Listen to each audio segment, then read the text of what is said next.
নমস্কাৰ, মই হিৰক আৰু আপোনালোকক স্বাগতম জনাইছোঁ অসম ফিউচাৰ ইউটিউব চেনেললৈ। তো এইটো ভিডিঅ'ত আজি আমি Assam B pharm bachelor of pharmacy কৰ্চৰ ওপৰত আলোচনা কৰিম। তো এইকেইদিন ভালেখিনি কমেণ্ট আহিছিল যে বি ফাৰ্মৰ ওপৰত ভিডিঅ' বনাব লাগে। তো আছাম ইউনিভাৰ্চিটি বা আছাম মেডিকেল কলেজৰ বি ফাৰ্মৰ ওপৰত বহুতে কনফিউজ আছিল।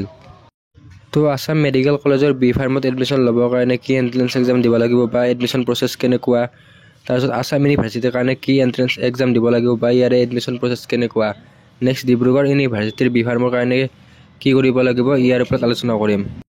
তো আপুনি যদি আমাৰ চেনেলটোত প্ৰথমবাৰৰ বাবে আহিছে তেনেহ'লে ছাবস্ক্ৰাইব কৰি কাষত থকা বেল আইকনটো অন কৰি থৈ দিব আৰু ডেছক্ৰিপশ্যনত আমাৰ হোৱাটছআপ গ্ৰুপৰ লিংক দিয়া আছে, তো জইন হৈ ল'ব পাৰে।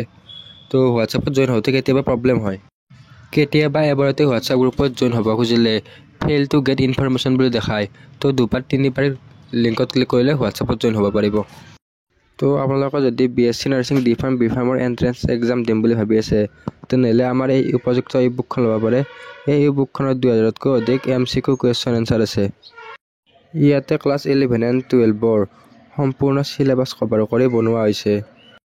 ইয়াতে ফিজিক্স, কেমেষ্ট্ৰি, বায়'লজি আৰু ইংলিছৰ MCQ কুৱেশ্যন এনচাৰ পাব। অসমীয়া আৰু ইংলিছ দুয়োটা মাধ্যমতে উপলব্ধ আছে। তো ডিছপ্লেত দিয়া হোৱাটছআপ নম্বৰত কণ্টেক্ট কৰিলে আপোনালোকে এই বুকটো পাই যাব আৰু এই বুকটো PDF ফৰ্মেটত আছে। যিহেতু এক্সামলৈকে বেছি দিন নাই, তো আপোনালোকে সোনকালে এই বুকখন লৈ ল'ব।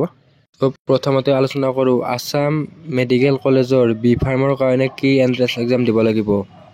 তো আছাম মেডিকেল কলেজৰ বি ফাৰ্মৰ কাৰণে আপোনালোকে CEE ফাৰ্মাচী বুলি এটা এণ্ট্ৰেন্স এক্সাম দিব লাগিব। এনেকুৱা নহয় যে এইটো অকল আছাম মেডিকেল কলেজ ডিব্ৰুগড়ত চিট পাবৰ কাৰণে CEE ফাৰ্মাচীটো দিব লাগিব। তো Srimanta Sankardev university of health ছায়েন্সৰ আণ্ডাৰত থকা যিবিলাক বি ফাৰ্ম কলেজ আছে সেই গোটেইখনৰ কাৰণে CEE ফাৰ্মাচী এণ্ট্ৰেন্স এক্সামটো দিব লাগিব। তো CEE ফাৰ্মাচী এণ্ট্ৰেন্স এক্সামটোতো ডি ফাৰ্ম আৰু বি ফাৰ্ম দুয়োটা কৰ্চে আহি যাব। CEE BSc নাৰ্ছিং বেলেগ আৰু CEE ফাৰ্মাচীটো বেলেগ এণ্ট্ৰেন্স এক্সাম, কিন্তু দুয়োটা একোখন ইউনিভাৰ্চিটিয়ে কণ্ডাক্ট কৰে, চিলেবাছ ছেম হয়।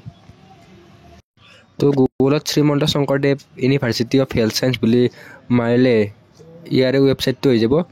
তো ইয়াৰে যেতিয়া অনলাইন এপ্লাই খোলা দিয়ে ইয়াতে ওপৰত এটা লিংক দিব, ইয়াতে আহি যাব।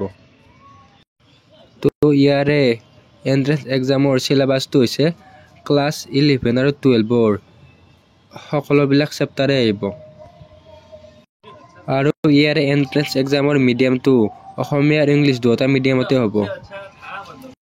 CEE ফাৰ্মাচী কৰ্চৰ অনলাইন এপ্লাই জুলাইত ষ্টাৰ্ট হ'ব আৰু ইয়াৰে এণ্ট্ৰেন্স এক্সামটো প্ৰত্যেক বছৰে আগষ্ট মাহত হয়। তো এইবাৰো আগষ্ট মাহতে হোৱাৰ সম্ভাৱনা আছে। তো ইয়াৰে যি এক্সাম আছে সেয়া Srimanta Sankardev university of health ছায়েন্সে কণ্ডাক্ট কৰিব। এক্সামটো হোৱাৰ পিছত কেইদিনমান পিছত ৰিজাল্ট দিব। ৰিজাল্ট দিয়াৰ পিছত আমি ডাইৰেক্টৰ অফ মেডিকেল এডুকেশ্যনে ইয়াৰে কাউন্সিলিং কৰিব। কাউন্সিলিঙত আপোনালোকে CEE ফাৰ্মাচী এণ্ট্ৰেন্স এক্সামত যি ৰেংক পাব, যি মাৰ্ক বা ৰেংকৰ ভিত্তিত তেওঁলোকে চিটটো দি দিব। তো নেক্সট ইয়াৰে যেতিয়া অনলাইন এপ্লাই ষ্টাৰ্ট হয় বা নতুন নটিফিকেশ্যন আহে তো দি দিম। নেক্সট আমি আলোচনা কৰোঁ আছাম ইউনিভাৰ্চিটি। তো আছাম ইউনিভাৰ্চিটিৰ বি ফাৰ্মৰ কাৰণে আপোনালোকে CUET common university entrance test এটা দিব লাগিব। আৰু আছাম ইউনিভাৰ্চিটিখন কেৱল অসমৰ কাৰণে নহয়, এইখন অল ইণ্ডিয়া লেভেলৰ এখন ইনষ্টিটিউট হয় আৰু ইয়াৰে যিটো এণ্ট্ৰেন্স এক্সাম হ'ব সেইটো অসম লেভেলৰ নহয়, গোটেই অল ইণ্ডিয়া লেভেলৰ হয়। শ্ৰীমন্ত শংকৰদেৱ ইউনিভাৰ্চিটিৰ বি ফাৰ্ম বা ডিব্ৰুগড় ইউনিভাৰ্চিটিৰ বি ফাৰ্ম ষ্টেট লেভেলৰ, কিন্তু আছাম ইউনিভাৰ্চিটিৰ বি ফাৰ্মটো চেণ্ট্ৰেল লেভেলৰ হয়। তো ইয়াৰ কাৰণে আপোনালোকে CUET দিব লাগিব। তো CUETৰ অনলাইন এপ্লাই ষ্টাৰ্ট হৈ গৈছে। তো CUETৰ ওপৰত অলৰেডি ভিডিঅ' আছে, ইয়াৰে লাষ্ট ডেট এইবিলাক সকলোবিলাক ভিডিঅ' বনোৱা আছে আৰু আছাম ইউনিভাৰ্চিটিৰ বি ফাৰ্মৰ বা CUETৰ বি ফাৰ্মৰ চিলেবাছৰ ওপৰতো ভিডিঅ' আছে, তো আপোনালোকে চাই ল'ব পাৰিব। তো CUETৰ কাৰণে আপোনালোকে গুগলত CUET UG NTA-online.in ৱেবছাইটটোত যাব লাগিব।